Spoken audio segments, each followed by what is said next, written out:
I never imagined a missing watch could unravel my entire world. It wasn't just any watch, it was a gift, something I cherished. When it disappeared from my nightstand, I felt a strange knot in my stomach. My wife brushed it off, said I was probably careless, but something inside me wouldn't let go. Quietly, I set up cameras around the house, hidden in corners she'd never notice. Days later, when I finally checked the footage, I sat frozen, unable to breathe. What I saw wasn't just about the watch, it was about her. The watch had been resting exactly where I'd left it, beside my reading glasses, on the wooden nightstand that had been mine since the early years of our marriage. I remembered placing it there the night before, after loosening the strap and setting it gently down the way I always did. In the morning, the space was empty. At first, I thought maybe I had misplaced it. I went through the dresser drawers, the bathroom counter, even the laundry basket. Nothing. When I mentioned it over breakfast, my wife didn't seem fazed. She looked up from her coffee and shrugged, telling me I probably left it somewhere else.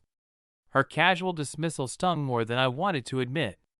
That watch wasn't just metal and leather, it had meaning.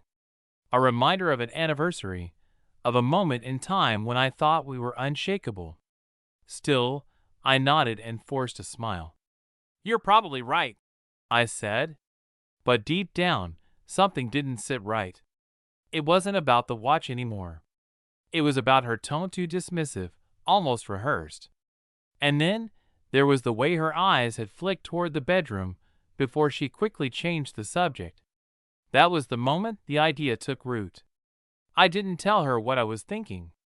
Instead, I went to the store that afternoon and picked up a set of discreet cameras, small, wireless, easy to hide. I told myself it was just to catch whoever was messing with my things. Maybe it was paranoia. Maybe it was nothing. But I had to know. That night, after she went to sleep, I moved quietly around the house.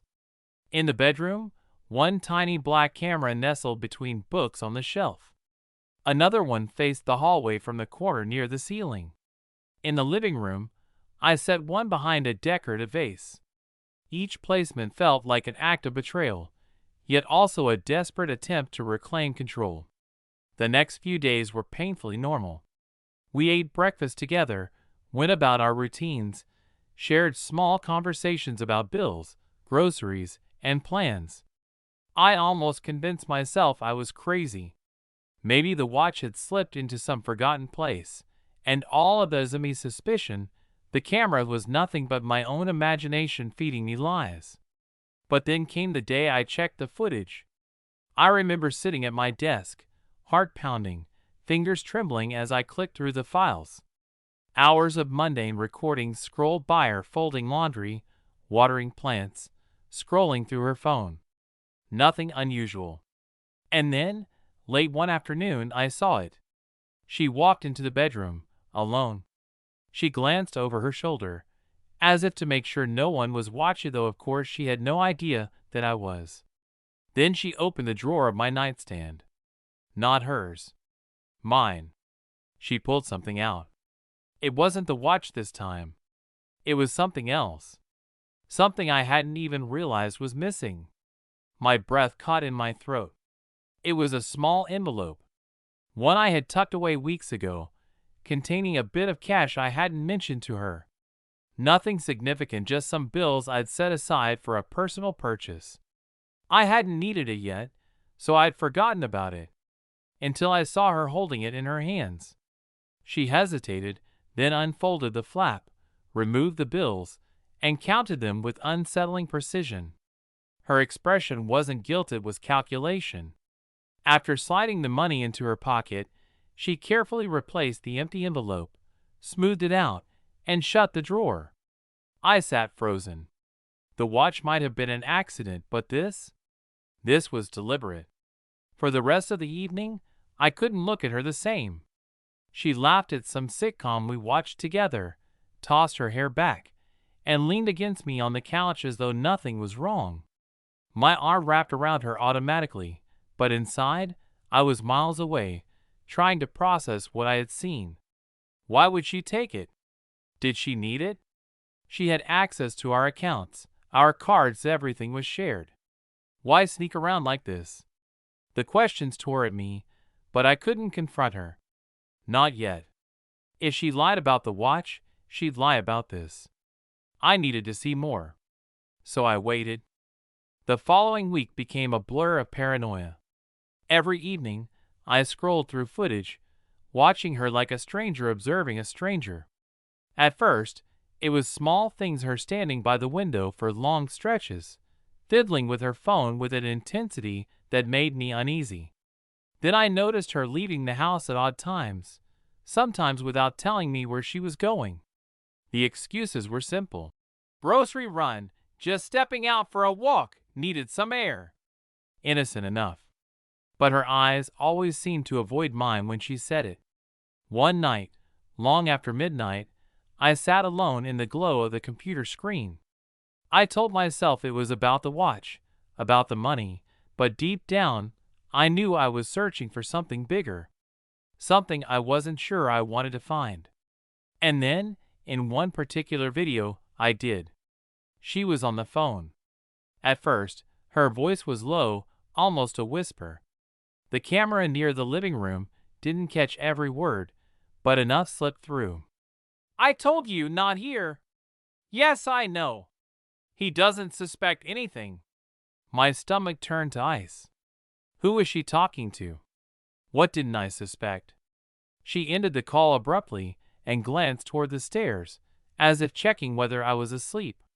Then she leaned against the couch, pressing her face into her hands.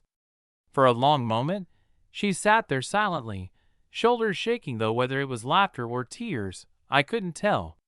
The next morning, I tried to act normal. She poured me coffee, asked about my plans for the day, kissed me on the cheek as though the night before hadn't happened. And I played along. But inside, my mind was racing. The watch was gone. The money was gone. And now, there was someone else on the phone. Someone she didn't want me to know about. I found myself staring at her differently, analyzing every gesture, every inflection in her voice. The way she lingered by the mirror before leaving the house, how often she checked her phone, how her laughter seemed forced. And each night, I sat in front of my screen, replaying the recordings. The truth was there, buried somewhere in those countless hours. I just had to find it. But the more I watched, the more I realized maybe I already had. That Sunday, I caught something new. She was in the bedroom again, rifling through the drawer where my watch had been. This time, she wasn't looking for money. She pulled out a small jewelry box, one I hadn't touched in years. It held cufflinks from my father, an old pen, a few keepsakes. She opened it, examined the contents, and then carefully slipped one cufflink into her hand before shutting it again. My chest tightened. She wasn't just taking things. She was erasing me piece by piece. But why? That night, as I lay beside her in the dark, I could hear the even rhythm of her breathing. To anyone else, it would have seemed peaceful. To me, it was terrifying. Because while she slept soundly, my mind screamed with possibilities. Had she always been like this, and I just never noticed? Was this something new? Was she planning to leave me? Was there someone else? The missing watch had started all of this. But now I understood it wasn't about the watch anymore. It was about the cracks in the life I thought I knew. And I was about to learn just how deep those cracks went. I woke the next morning with the weight of the night still pressing on my chest. The image of her hand slipping that cufflink into her pocket replayed in my mind like a broken record. It wasn't the value of the thing that mattered, it was the intent. She knew it was mine, knew it had sentimental worth, and still she took it. And when she smiled at me over breakfast, hair falling loosely over her shoulder, lips curved in that familiar way, I wondered, how much of that smile is real? I didn't ask her about the cufflink. I didn't even mention the watch or the money. The silence between us wasn't just silence, Anna Marie, it was a weapon, one I wielded carefully. If she thought I suspected nothing, maybe she'd reveal more. But watching her was no longer enough. I needed to understand. That evening, I combed through every piece of footage again, this time with a sharper eye. I fast-forwarded through hours of empty rooms, of her moving from task to task, waiting for the moments she thought she was alone. And slowly, a pattern emerged. She checked the bedroom drawer every 2 or 3 days. Sometimes she took something, sometimes she didn't. Each time, she closed it carefully, smoothing out the surface as though trying to erase the evidence. And then there were the phone calls. The voice on the other end was muffled, but her words weren't. "I can't talk long. He's here. Tomorrow, same time. No, he doesn't know." The certainty in her voice chilled me. Whoever it was, she trusted them enough to lie to me. Days stretched into weeks, each one gnawing at me like a slow rot. On the surface, life looked normal. We laughed at dinners, went shopping together, even planned a weekend trip. But beneath it, every look she gave me felt loaded, every touch rehearsed. I caught myself staring at her when she wasn't looking, searching for cracks in the mask. Sometimes I thought I saw them. A flicker of guilt in her eyes, the way her hands trembled when she poured coffee, the sharp edge in her laugh when she thought I wasn't listening. Other times, she seemed completely natural, and I wondered if I was losing my mind. The next turning point came one Wednesday evening. She left the house, saying she needed groceries. But when I checked the footage from the front camera, she wasn't carrying bags when she returned. Instead, she came back empty-handed, glancing around nervously before stepping inside. My stomach twisted. Where had she really been? That night, while she showered, I slipped into her purse. My hand shook as I sifted through it. Lipstick, receipts, keys, and then, tucked in a side pocket, I found folded bills. The same denominations I'd seen her take from the envelope weeks earlier. She hadn't spent them. She had hidden them. I shoved everything back into place before she emerged, heart pounding, forcing myself to sit calmly on the bed, as though nothing had happened. But inside, my thoughts raced. She wasn't stealing because she needed the money. She was keeping it for something or someone. The recordings only deepened my suspicion. One afternoon, she sat on the couch, staring at her phone for nearly 20 minutes.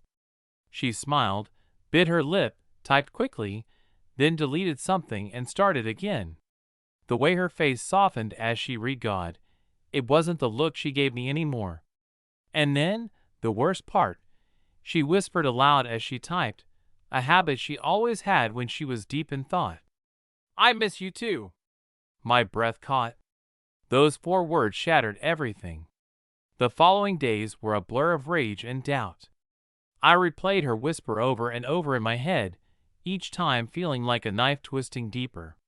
Who was she talking to? How long had it been going on? Was it just words, or was it more? At dinner, she asked me about work, her eyes wide, her smile gentle. I wanted to slam my fists on the table and demand answers. But I didn't. I nodded, answered vaguely, and let her think I was blind. Because now, more than ever, I needed the truth. Not guesses. Not suspicions. Proof. So I expanded my surveillance. I placed another camera near the back door, one inside the garage, and even one in the small study where she often spent her evenings. The web was tightening, and she didn't even know she was trapped inside it. Every night, I sat in my chair, headphones on, eyes fixed on the screen, watching her life unfold in secret. I was no longer her husband, I was her shadow. And slowly, piece by piece, the shadow learned her secrets. Friday night brought the breakthrough. She sat on the bed, phone pressed to her ear, whispering again, "Yes, I have it. No, he doesn't know. I'll see you soon." My fists clenched so hard my nails dug into my palms. She ended the call, then pulled the folded bills from her purse. She counted them again, tucked them back in, and exhaled with a strange, nervous smile. She wasn't just hiding money.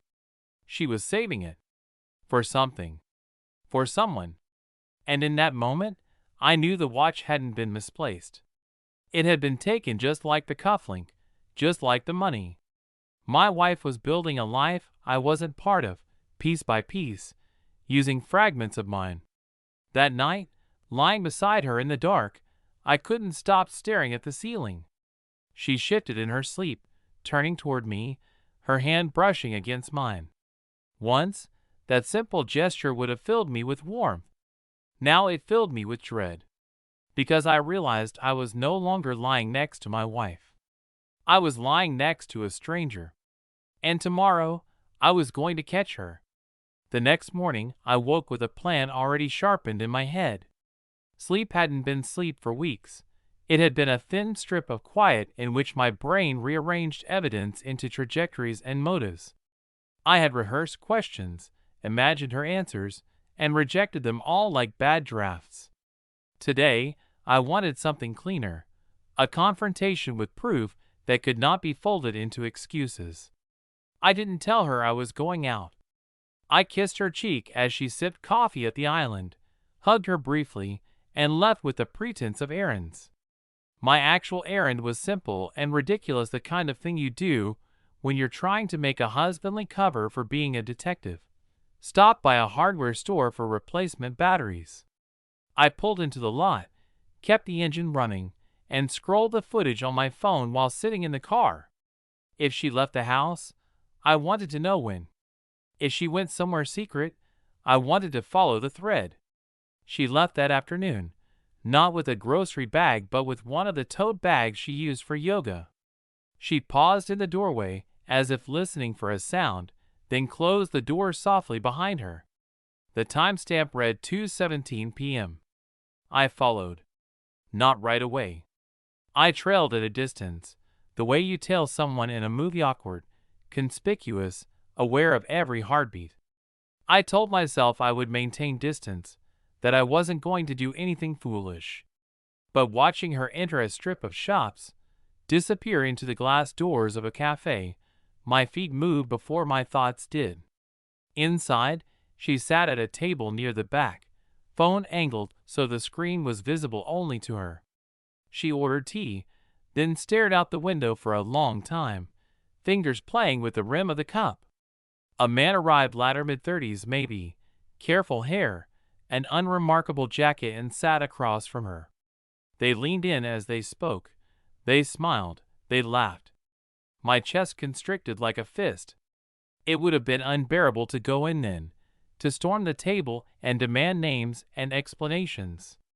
Instead, I watched from a booth further away, the evidence collecting in my stomach until it felt heavy enough to sink me.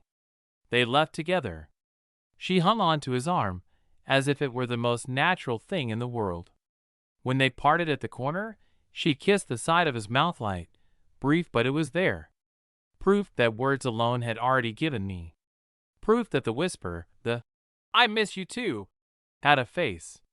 I drove home slowly, hands white-knuckled on the wheel. The cameras had lied to me a little.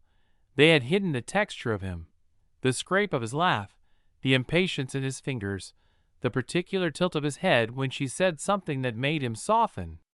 Alone, in my car, those things played with a fidelity cameras couldn't capture, tiny human noises that make relationships real. At home, she acted normal. She set down her tote, plucked at a magazine, and remarked on something trivial in the news. I nodded.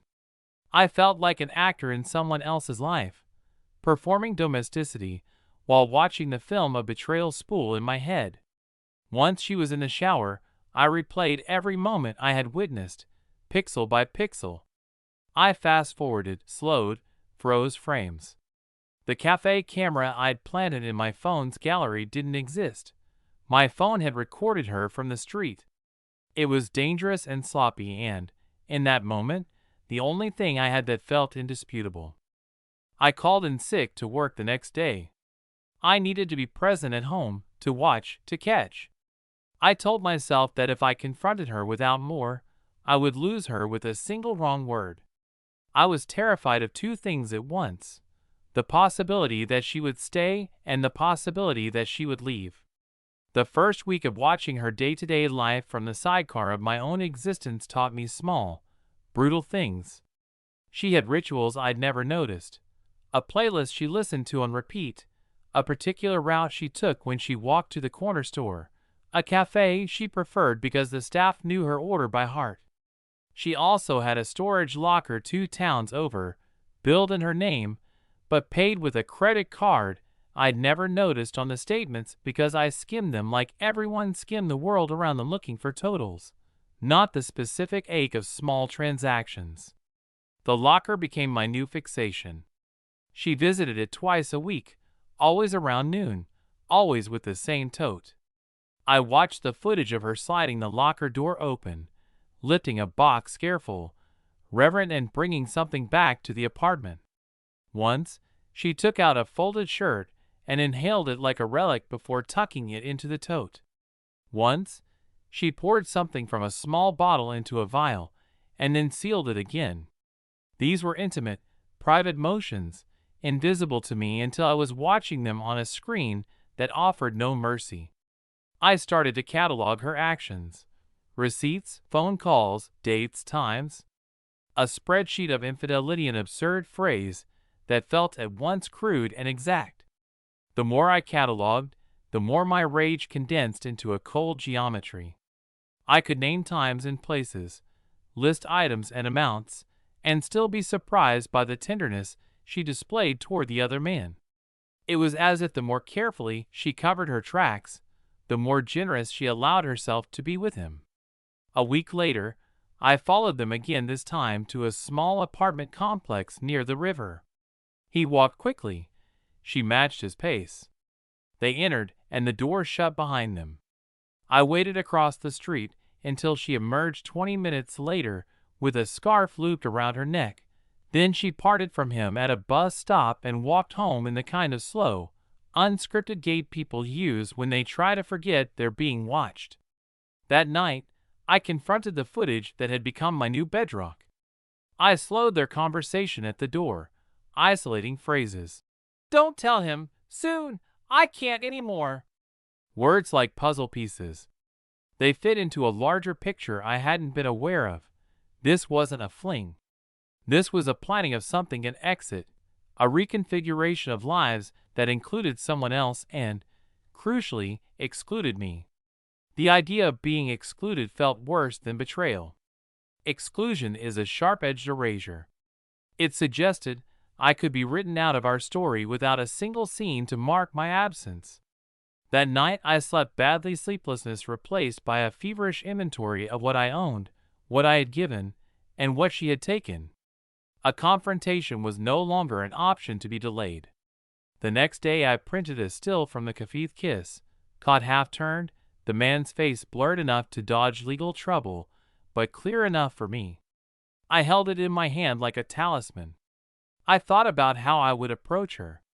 I rehearsed sentences that would be precise, not destructive.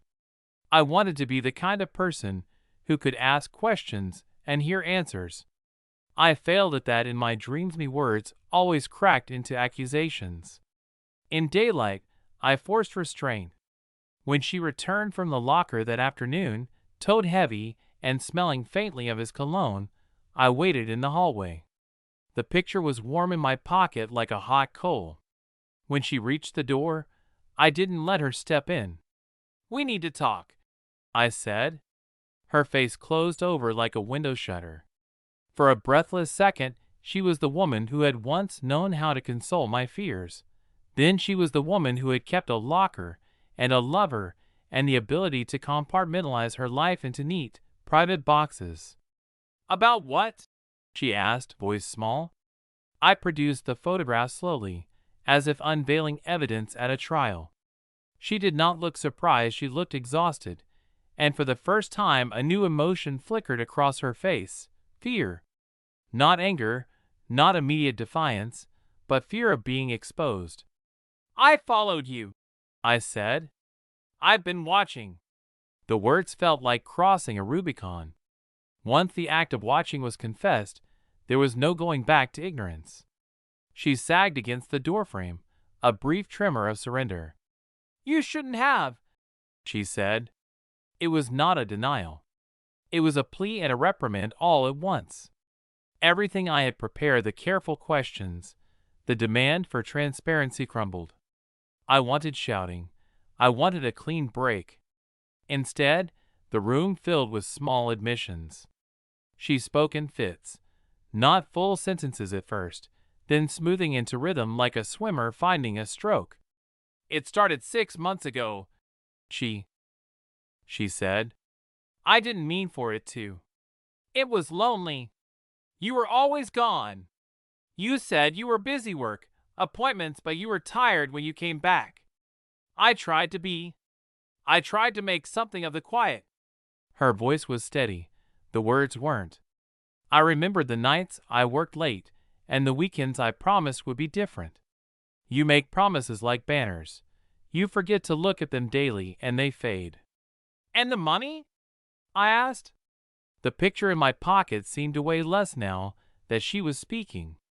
I needed the transaction to be explicable. Need has a clarity to it that passion does not.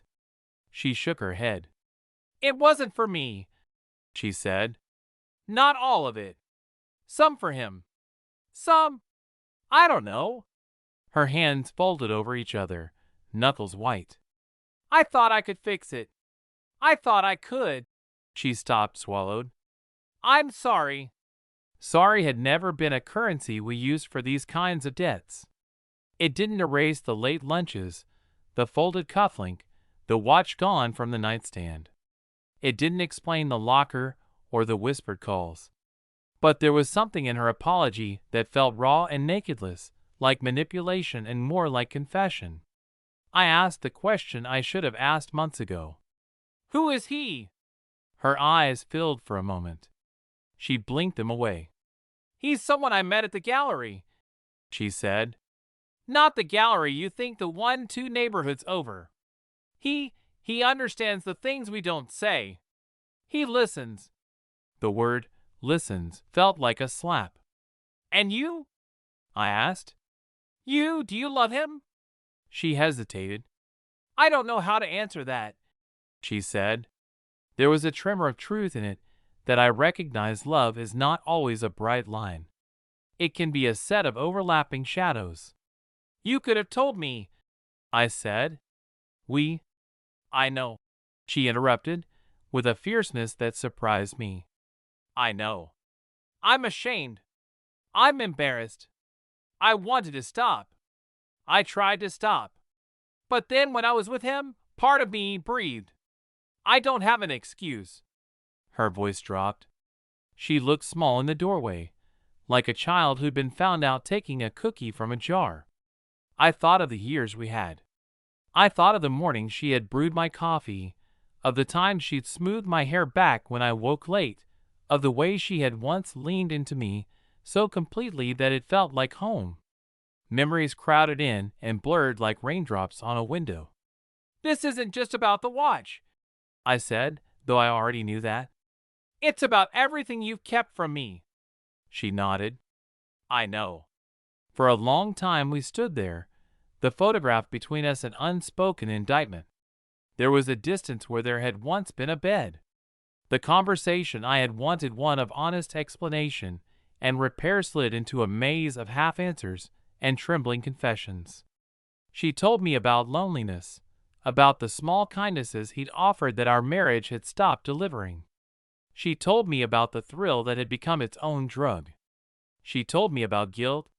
When she finished, exhausted, I sat down on the stoop and felt as if someone had emptied my pockets of everything I thought I owned. "Do you want to leave?" I asked, precise and terrible. She looked at me like she didn't recognize me. "I don't know." That was the truth and the plague. She didn't know. She had built a life of small contradictions and now had to decide between them. Her indecision felt like a live wire between us. We will make choices, I thought, or we will be made by them. I told her I would sleep in the guest room. She nodded. I'll. Her voice broke. I'm sorry. That night in the spare bed, the house felt like a set of rooms I no longer knew. Each one held evidence of a life split down the middle. I lay awake, listening to the plumbing, the hum of the city in the distance, the small inexorable sound of my own breath. I thought of the cameras, of the hours I had spent watching and cataloging, and becoming less of a partner and more of a voyeur. I wondered if honesty could repair what had been unsaid for so long, or if it simply salted the wound. In the days that followed, we moved through rituals of awkward civility. We ate meals at opposite ends of the table. We pretended to talk about bills and the cat and nothing that mattered. Sometimes she would catch my eye and look genuinely pained, and I would see flashes of the woman I had loved. Sometimes she would step out, the tote over her shoulder, and I would watch her go with a vivid jealousy so fierce it left me reeling. The man, when I finally saw him in person again, mattered less than I expected. He was ordinary in ways that lodged like grit in a shoe, not particularly handsome, not particularly cruel, but present in a way I had not been. He represented what I had ceased to provide: attention without pretense, time without excuses. It was infuriatingly simple. We tried, both of us, in different languages, to speak honestly. I proposed counseling. She said she would go, but only if he could be part of the conversation. I recoiled. The thought of a lover in the same room, discussing logistics of leaving me, felt like a desecration. Why would you want me to hear him? I asked. She looked at me with a clarity that made me ache. Because I don't want to lie anymore, she said. And because I need him to be part of whatever comes next. The weeks that followed were not cinematic. There were no grand confrontations or cliff-edge decisions. There were appointments, endless paperwork, texts that came at odd hours, and the dull ache of watching someone you love slip between your fingers like fine sand. We waded through the mechanics of change. Who kept the dog? Who would handle the bills? What would happen to the apartment? The practicalities of dismantling a life started to look obscene against the very human things that had made the life. Laughter over bad television, late-night confessions, the intimacy of shared meals. And yet, the question of betrayal remained. I found myself asking it less often in its accusatory form and more as an inquiry into why two people who had once fit together like mismatched puzzle pieces now struggled to align. She had found tenderness somewhere I had not offered it. I had retreated into obligations and tiredness, and had forgotten the small rituals that make people choose each other daily.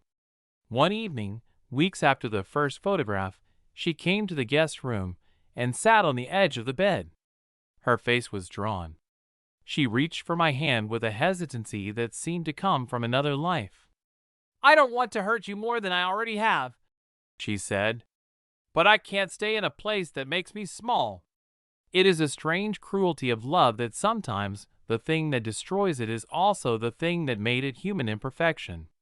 We are fragile architects of households and promises, and when the supports begin to sag, people find unexpected exits. Then what do you want? I asked. She looked at me like she was trying to read my future in the lines of my palm. I don't know, she repeated. I don't know. Her uncertainty became the axis of my days. I understood then that coming undone is not only an act, sometimes it is a long, grinding process, full of small decisions and half-truths. Part 3 of our story ends not with a clean fracture, but with a slow unwinding. The watch was missing, yes. The cufflink, the money, the locker, all remnants of a map she had been drawing toward a place I wasn't included in.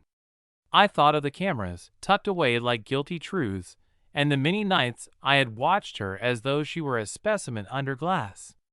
Surveillance had given me proof, but it had not given me a way forward. If anything, it had shown me how much I had not seen when I was living in the same house, how easy it is to be near someone and still be a stranger. There would be more decisions to make. There would be harder days. There would also be moments unexpected and raw when she would look at me with a flicker of the woman who had once chosen me with a certainty I now envied. And I, despite the cold logic that had guided me so far, would sometimes find myself wanting her to stay, not out of possession, but out of the familiarity of a life we had built together. But the map was changed. The route we had traveled for years had a detour now. Whether it led to reconciliation, to separation, or to something in between, I could not say. What was clear was that the discovery of the missing watch had been only the first visible thread in a larger weave that by pulling on it, I had unspooled a reality we had both been living inside, and now it was time to see where the loose ends would fall. I used to think betrayal came like a lightning strike, sudden, violent, unmistakable. I was wrong. Betrayal is slower. It's a drip in the ceiling that grows into a crack, a fault line that spreads until the house itself groans under the strain. By the time you hear it, the damage is already done. After our confrontation, nothing in the house looked the same. The walls carried echoes of words we had never spoken before. The air felt heavy with the weight of unanswered questions. We moved around each other like ghosts present but untouchable. I slept in the guest room. She stayed in ours. Sometimes, in the middle of the night, I would hear her shift in bed, restless.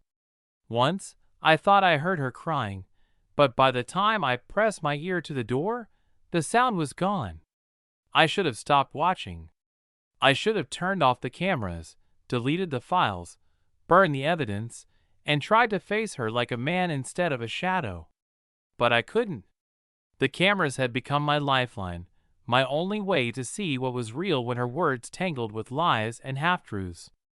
So I kept watching. What I saw changed me. She didn't meet him every day. Sometimes she stayed home, curled on the couch with a blanket, staring at nothing. Other times, she whispered into the phone with her back to the wall, her voice so low I couldn't catch the words, but sharp enough to slice through me. She still checked the drawer. She still counted the money. She still visited the locker. But there were new things too.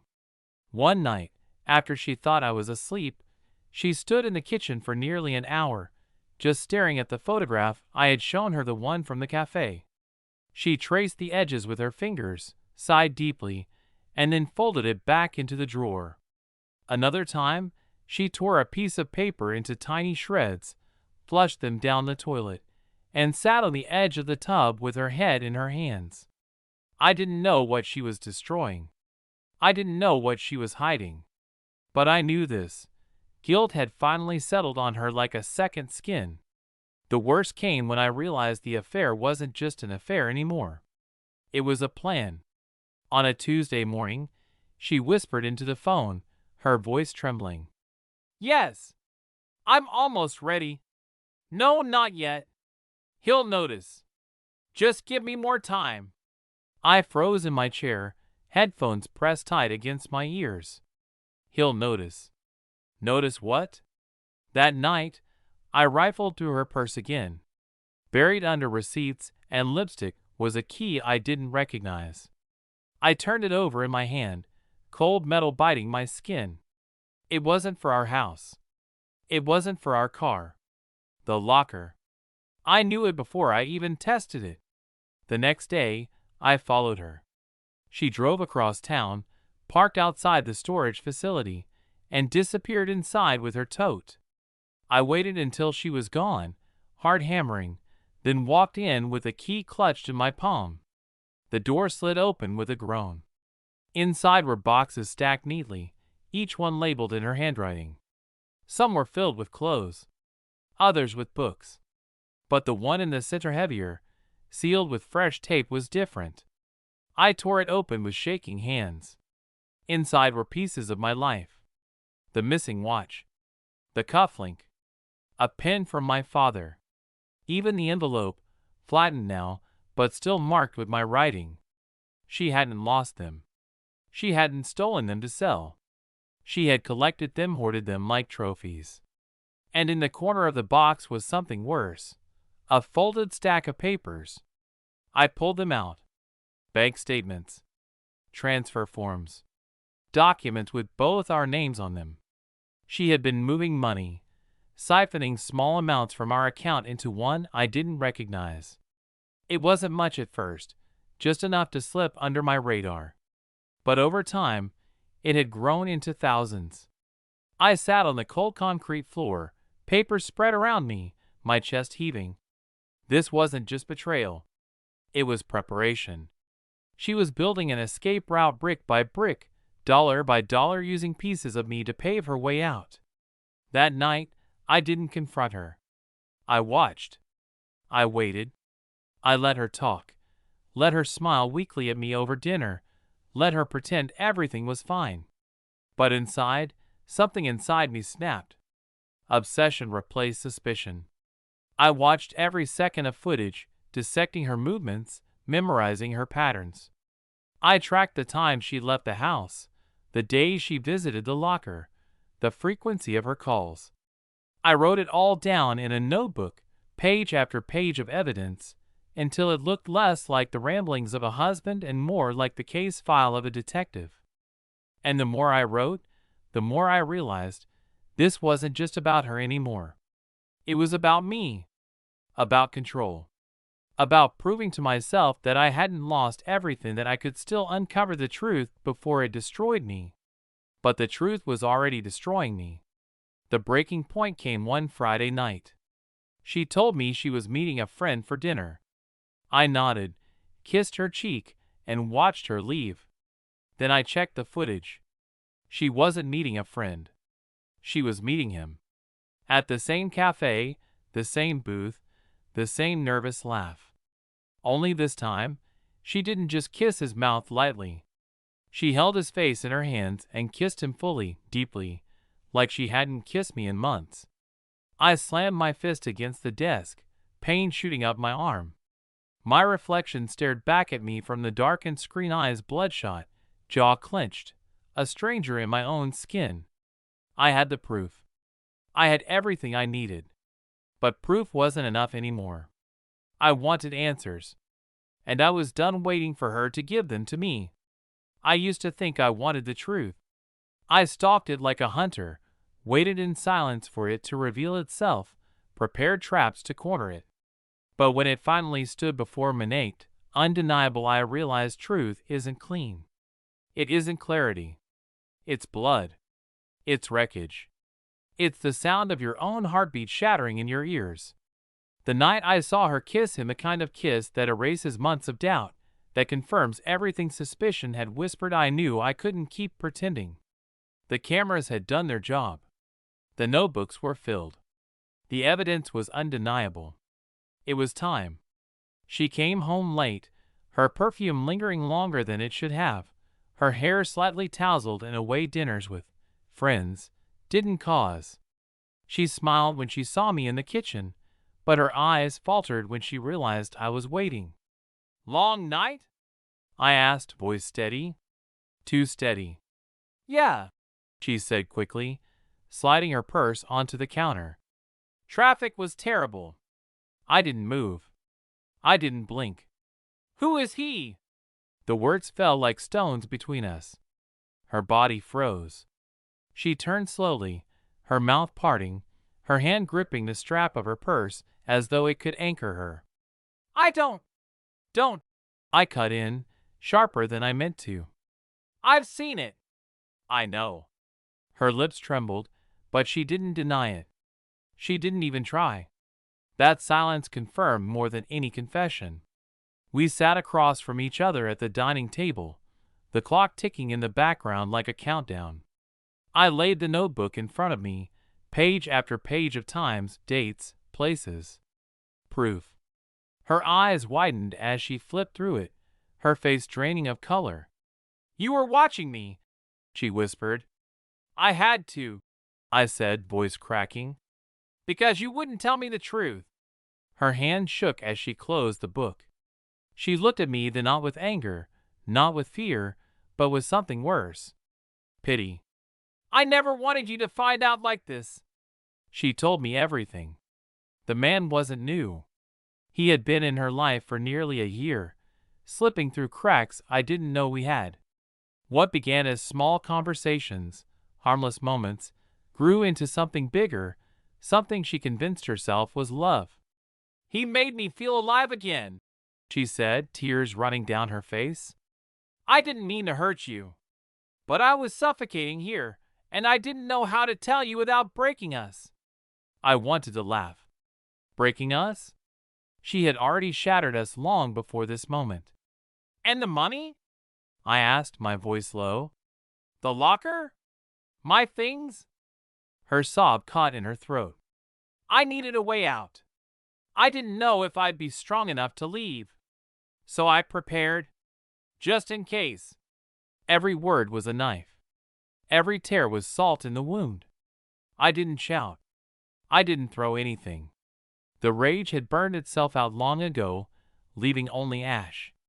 Instead, I asked the only question left. "Do you love him?" The pause was too long. Too telling. "Yes." My chest caved. She reached for my hand, but I pulled it back. Touch felt poisonous now, something that once healed but now only infected. "I'm sorry," she whispered, again and again, as if repetition could erase the truth. But apologies don't stitch wounds this deep. The days that followed were hollow.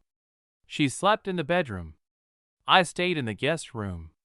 We barely spoke, except in clipped exchanges about necessities. And all the while, I replayed her confession in my head, dissecting it, searching for some angle where I came out less broken. But there wasn't one. One evening, she placed divorce papers on the table. Neat. Unsmudged. Final. "I think it's better this way," she said softly. Better. As if there was any good left to salvage. I signed them without a word. On her last day in the house, she moved quietly, boxing up clothes, toiletries, fragments of a life we once shared. I stood in the doorway, watching her, wondering how a stranger could wear the face of the woman I once trusted with everything. At one point, she paused, looking at the empty walls, her eyes wet. "We had good years," she said. I didn't answer, because good years mean nothing when the bad ones erase them. The night after she left, I sat alone in the living room, the silence pressing against me. No cameras hummed in the corners. I had torn them down, smashed them, destroyed the eyes that had once felt like salvation but now felt like shackles. The notebook lay in the trash, pages ripped out, scattered like dead leaves. All that remained was me. Me, and the echo of a life I no longer recognized. In the weeks that followed, people asked questions. Friends, family, co-workers. I told them nothing. Because how do you explain betrayal in simple words? How do you compress nights of surveillance, months of suspicion, years of love turned into lies into something digestible? You don't. You live with it. You let it gnaw at you until you're nothing but scars. But here's the truth I never admitted out loud. Part of me wasn't just broken by her betrayal. Part of me was broken by myself. Because I let it happen. I saw the signs long before the cameras. I felt the distance before the evidence. And instead of reaching out, I retreated. Instead of fighting for her, I watched her slip away, lens by lens, frame by frame. Maybe I didn't lose her to him. Maybe I lost her to silence. Still, when I wake in the dead of night, the memory returns. The missing watch. The first piece of the puzzle. The thing that started it all. I sometimes wonder if I'd just let it go if I hadn't set up the cameras. If I hadn't followed the trail, would I still be living in the lie? Would we still share a bed, still laugh at dinner, still play the part of husband and wife while the truth rotted beneath the surface? Maybe. But at least then, I wouldn't know what it feels like to be gutted by the truth. And that's the cruelest part of betrayal. It doesn't just end love. It rewrites every memory, taints every kiss, poisons every touch until even the good years feel like a lie. And once you see items, you know you can never unsee it.